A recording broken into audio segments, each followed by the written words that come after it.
Yo, what's up guys? It's Noah here, and in today's video, we're going to be talking through some player props I like on Prizepicks for today's MLB slate on Monday, August the 4th.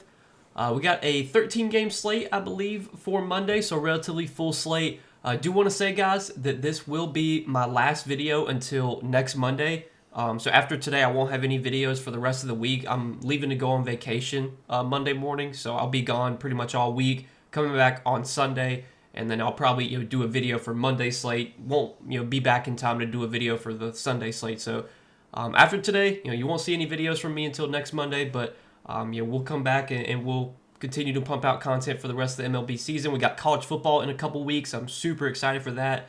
Be on the lookout for some college football videos in the coming weeks. But for today, we're going to talk about this MLB slate for Monday. Going to give you guys 3 early plays I like.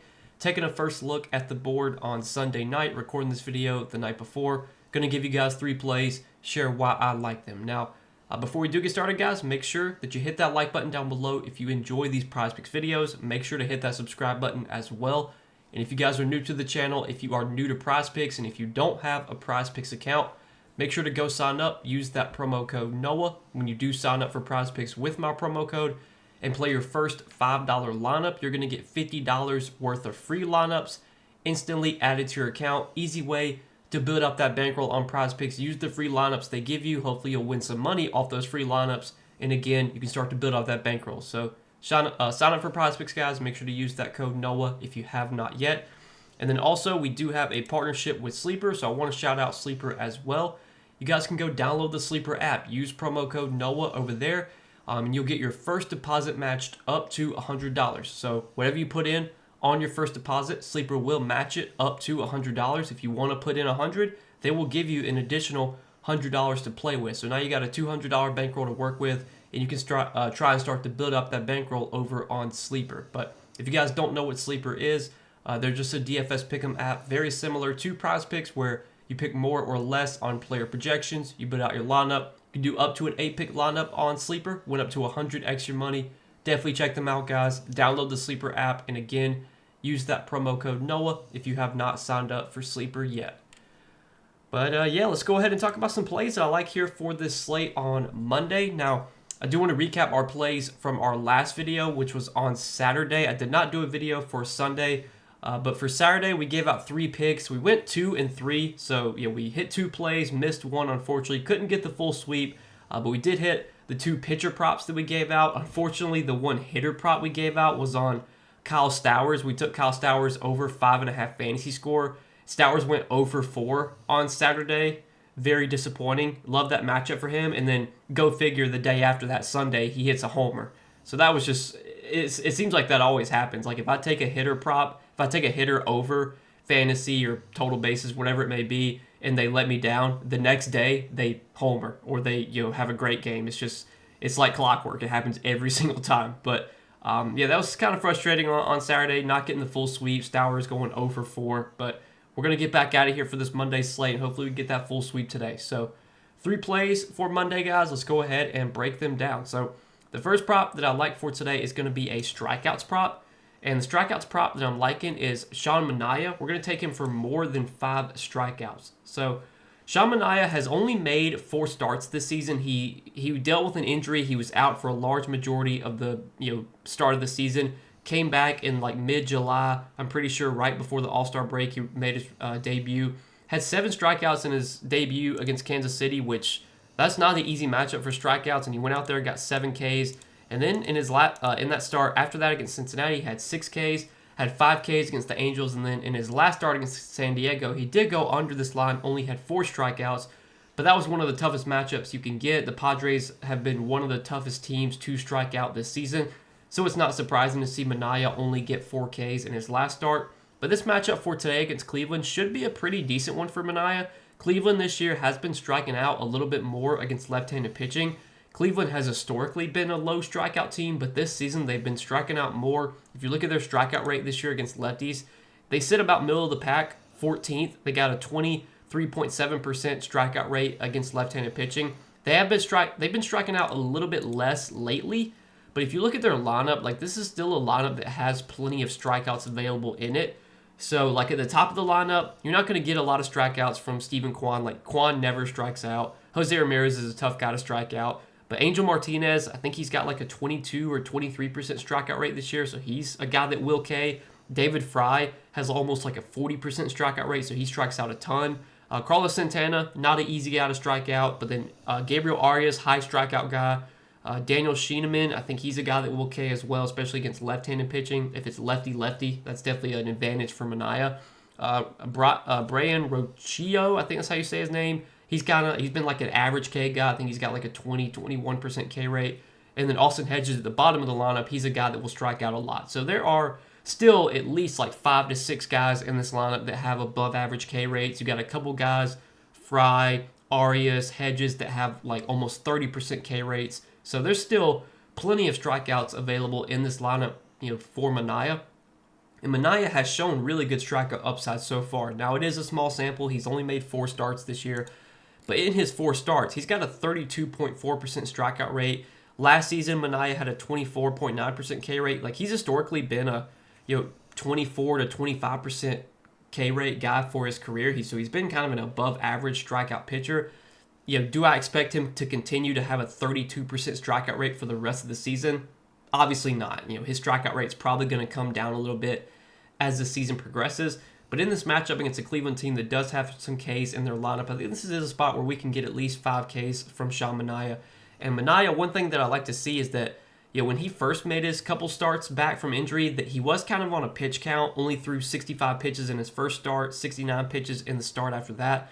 But his last 2 starts, he's gone 5 innings in both of those, and he's thrown 82 and 86 pitches. So his leash is growing, was able to throw 86 pitches in his last start, should probably be able to play or be able to throw like 90 plus pitches here, which is basically like full go. Like anytime a pitcher can throw 90 pitches or more, that pretty much means they're not limited at all. So it seems like Manaea's kind of pitch count that he was dealing with when he first came back from injury, it seems like that's kind of gone now. So he's got a longer leash now, which obviously if he's able to pitch deeper into games, that's just going to give him more opportunity to rack up strikeouts. So we're going to take Sean Manaea for more than 5 strikeouts as our first prop for today.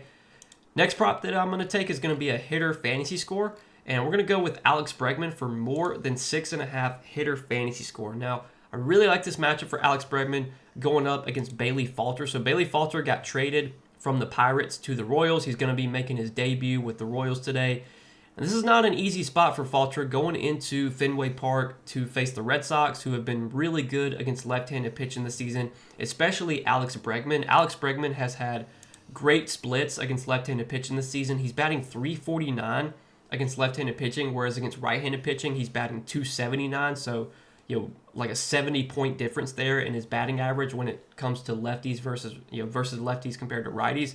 And then if you look at his splits at home against left-handed pitching, he's been even better at home.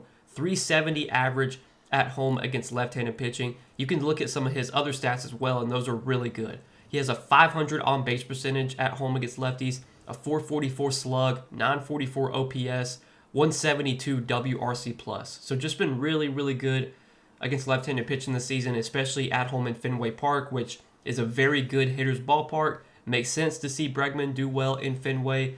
And, Bailey Falter, he's a guy that you can definitely attack. He's not the best pitcher. I mean, his ERA this season is only 3.73, but his expected ERA is 4.55. So he's been getting a little bit lucky to have a 3.73 ERA. He's a guy that doesn't really get any strikeouts. He has a very low strikeout rate, one of the lower strikeout rates that you'll see, 15.3%.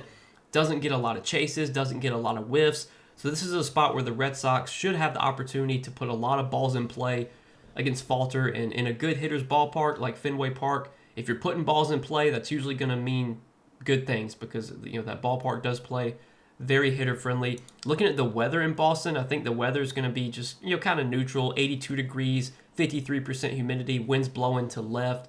So not great hitting weather, but still not the worst either. 5.4 implied run total for the Red Sox. So, I mean, the Red Sox, they're expected to put up like 5 to 6 runs here. So I think this does set up as a good spot for Boston. I do like Alex Bregman for more than 6.5 fantasy score here going up against Bailey Falter. And then our last play for today is going to be another hitter fantasy score prop. And we're going to take Ketel Marte for more than 7.5 hitter fantasy score. Now, Ketel Marte, kind of been a little bit inconsistent lately. Did have a good game on, I believe that was Saturday. He wasn't in the lineup on Sunday. They just gave him a day off Sunday, but he did have a good game Saturday. I think he hit a home run on Saturday. So he's been, kind of doing a little bit better as of late. I like this matchup for him, though, today, going up against J.P. Sears. J.P. Sears, another pitcher that got traded. He got traded from the Athletics to the Padres. He's going to be making his debut with the Padres today.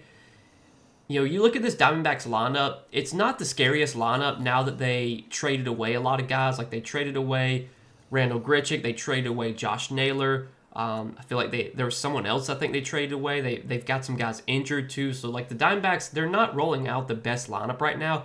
But the top of the lineup is still really good with Ketel Marte, Corbin Carroll, Geraldo Perdomo, who's had a good season, Lourdes Gurriel, but especially Ketel Marte against left-handed pitching. He has historically been really, really good.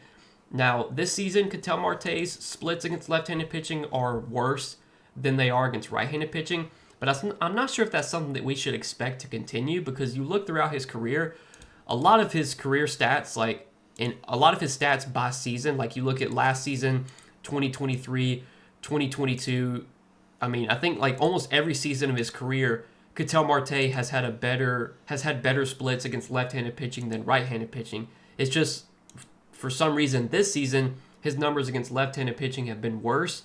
But again, I'm not sure if that's something that I would expect to continue, because we have a long sample, a long track record of Ketel being better against lefties.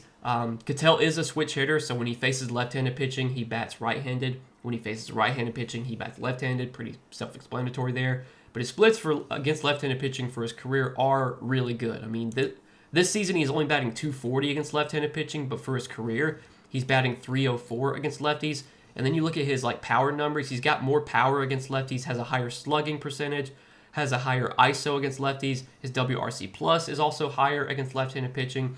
And Ketel has also had, for his career, he's had better splits at home, which is not surprising because the Diamondbacks ballpark, Chase Field, is a ballpark that has historically played pretty hitter-friendly. So it's not surprising to see Marte do pretty well at home in Chase Field. I think this sets up as a good spot for him against J.P. Sears. Sears has definitely been a pitcher you can attack this season. Sears, you look at his ERA, it's 4.95. His expected ERA, 4.03. So it may be due for a little bit of positive regression, but I don't know if this is the spot where Sears should see some positive regression, because it's just not the most ideal scenario going to face a Diamondbacks team that even running out a depleted lineup right now, it's still a team that puts the ball in play. It's a good hitter's ballpark. You look at the Diamondbacks, they're going to probably roll out like 9 righties today in their lineup. I think their lineup's going to be all righties, and I think pretty sure Sears this season has definitely been worse against right-handed hitters. Right-handed hitters typically do better against Sears. I like this spot for Ketel Marte. Love his match, love the matchup against a left-handed pitcher who, again, Marte historically has had great splits against left-handed pitching in a good hitter's ballpark. I think there's a lot of boxes that we can check in this spot for him. So these are going to be the 3 props, guys, that we roll with for Monday. Sean Manaea, we're taking for more than 5 strikeouts. Alex Bregman, we're taking for more than 6.5 hitter fantasy score. And Ketel Marte, we're taking for more than 7.5 hitter fantasy score. Hopefully we can go 3-0 and hit all 3 of these plays for this slate today, guys. Again, want to reiterate, I said this at the beginning of the video, but if you didn't catch it, this will be my last video until next Monday, going on vacation. So I'm going to be gone all week, not going to be able to do any content, but I'll be back next Monday with more MLB videos, and we'll be pumping out MLB content the rest of the season. We got college football coming up in a few weeks. I'll obviously be doing videos for college football, and before you know it, we'll have NFL back as well, and we'll be doing videos for NFL, for all the Sunday slates, for the primetime games, Monday Night Football, Thursday Night Football. We're going to be doing Prizepicks videos for all those games.